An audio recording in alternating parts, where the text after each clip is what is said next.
जय हिंद मित्रांनो, आपल्या Shivarth day classes या यूट्यूब चॅनलला मी सर्वांचं स्वागत करतो. आपण MPSC संयुक्त पूर्व परीक्षा गट ब व गट क या संदर्भात जे काही महत्त्वाचे प्रश्न विचारले जातील, चालू घडामोडी या संदर्भात ते आपण यामध्ये पाहणार आहोत. तर हे प्रश्न अतिसंभाव्य प्रश्न असतील आगामी संयुक्त पूर्व परीक्षा गट ब साठी सुद्धा.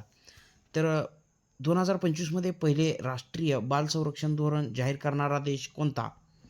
तर फिजी या देशाने हे महत्त्वाचं धोरण जाहीर केलेलं पाहायला मिळतं. फिजी.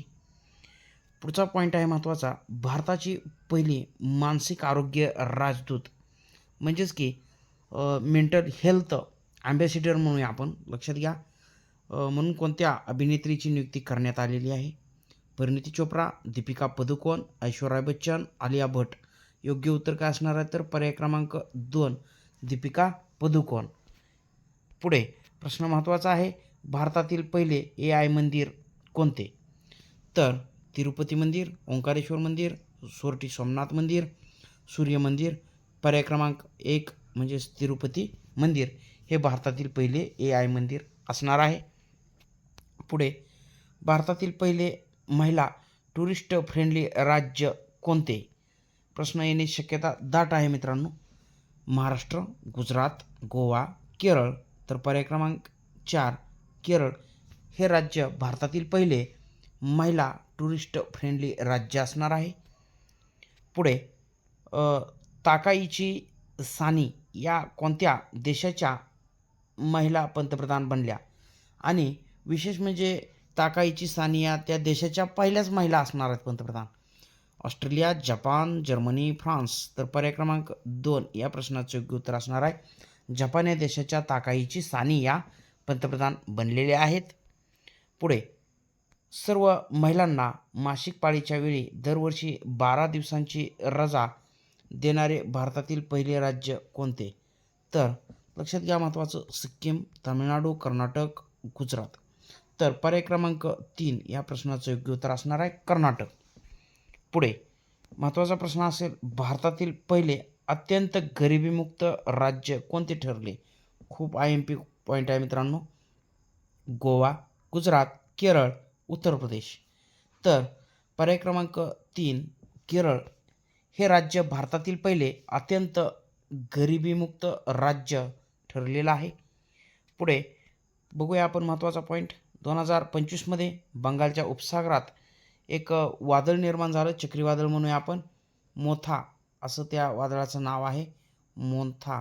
बघा या ठिकाणी थोडंसं मुंथा झालेलं आहे, तर मोन्था असं नाव लक्षात घ्यायचं आपल्याला या ठिकाणी. तर भारत, मालदीव, थायलंड, फिलिपिन्स. पर्याय क्रमांक 3 या प्रश्नाचं योग्य उत्तर असणार आहे. आपल्याला चक्रीवादळ आणि त्याला दिलेले नाव असाही प्रश्न आपल्याला विचारला जातो. तर लक्षात असू द्या, थायलंडनं मोथा हे नाव दिलेलं होतं बंगालच्या उपसागरात निर्माण झालेल्या चक्रीवादळाला. पुढचा पॉईंट आहे महत्त्वाचा, क्रिप्टोकरन्सीला भारतात मालमत्तेचा दर्जा देण्याचा निर्णय कोणत्या उच्च न्यायालयाने घोषित केलेला आहे अलीकडेच किंवा दिलेला आहे?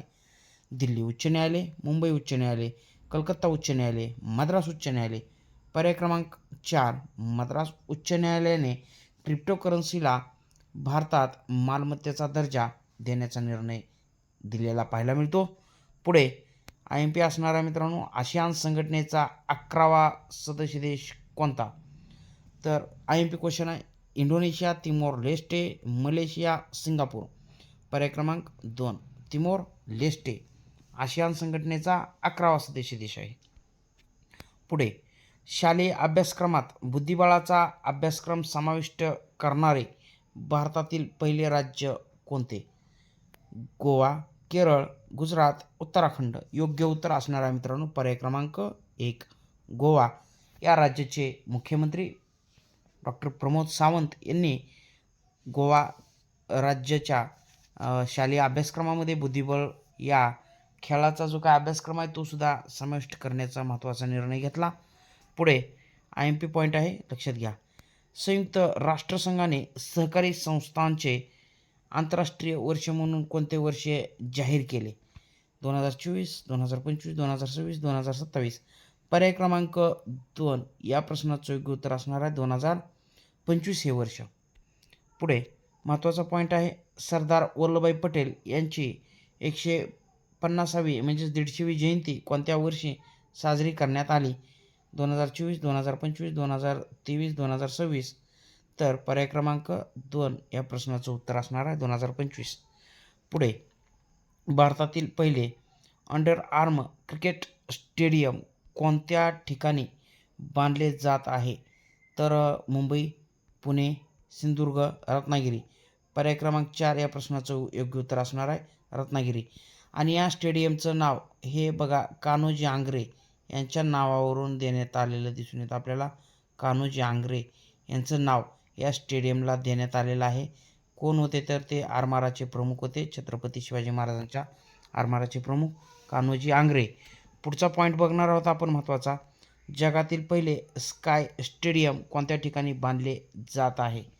तर महत्त्वाचं लक्षात घ्या, अत्यंत महत्त्वाची घटना असणार आहे फुटबॉलसाठी. बघा, हे स्टेडियम संयुक्त अरब अमिराती, रशिया, ऑस्ट्रेलिया, सौदी अरेबिया.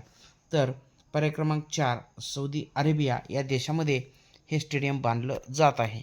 पुढे, वाढत्या ऑनलाईन गुन्ह्यापासून सुरक्षितता व्हावी यासाठी सायबर जागो हा जो काही कार्यक्रम आहे तो कोणत्या राज्य पोलीसमार्फत सुरू केलेला आहे? IMP असणार आहे महाराष्ट्र, केरळ, पंजाब, गुजरात. पर्याय क्रमांक 3 पंजाब.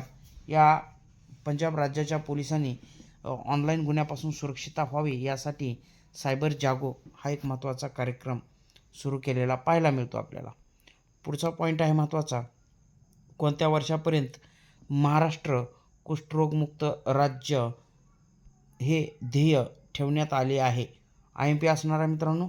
तर महत्त्वाचं बघा, हे साल आपल्याला लक्षात घ्यायचं, 2024, 2025, 2026, 2027.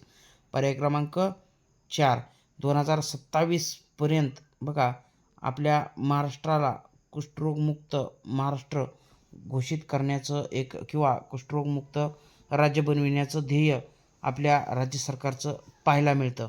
IMP असणार आहे. लक्षात घ्या, कुष्ठरोग हा कोणत्या प्रकारचा आजार आहे? तर जीवाणूमुळे होणारा आजार आहे. त्याच्यानंतर आपल्याला बघा पुढचा पॉईंट आहे, सॅटेलाईट इंटरनेट सेवा सुरू करणारे भारतातील पहिले राज्य कोणते? तर महाराष्ट्र, गुजरात, उत्तर प्रदेश, तामिळनाडू. पर्याय क्रमांक 1 महाराष्ट्र हे आपलं राज्य सॅटेलाईट इंटरनेट सेवा सुरू करणारं भारतातील पहिलं राज्य ठरलेलं पाहायला मिळतं आपल्याला. तर पुढचा पॉईंट आहे, भारतातील पहिले न्यायिक शहर कोणत्या शहरात उभारले जात आहे? प्रश्न महत्त्वाचा बनतो मित्रांनो. तर एर्नाकुलम, कोची, चेन्नई, कलकत्ता. तर पर्याय क्रमांक 2 कोची, केरळमधील कोची या ठिकाणी भारतातील पहिले न्यायिक शहर बघा उभारले जात असल्याचं आपल्याला दिसून येतं. प्रश्न हे आपल्याला हमखास विचारले जातात मित्रांनो. तर हा एक महत्त्वाचा प्रश्न आपण या ठिकाणी पाहणार आहोत. भारतातील पहिला बालविवाहमुक्त असणारा बालोद जिल्हा कोणत्या राज्यातील आहे? मध्य प्रदेश, झारखंड, छत्तीसगड, तेलंगणा. पर्याय क्रमांक 3 छत्तीसगड या राज्यातला हा जिल्हा असणार आहे बालोद, जो की भारतातील पहिला बालविवाहमुक्त जिल्हा म्हणून बघा या ठिकाणी याची नोंद पाहायला मिळते आपल्याला. तर मित्रांनो, आपण जर माझ्या चॅनलला नवीन असाल तर चॅनलला सबस्क्राईब करा आणि हा व्हिडिओ आपल्या मित्रापर्यंत शेअर करा, जेणेकरून नक्कीच आपल्याला या व्हिडिओचा फायदा होईल. व्हिडिओ आवडल्यास व्हिडिओला लाईक करा. भेटूया पुढच्या व्हिडिओमध्ये. तोपर्यंत धन्यवाद. जय हिंद, वंदे मातरम.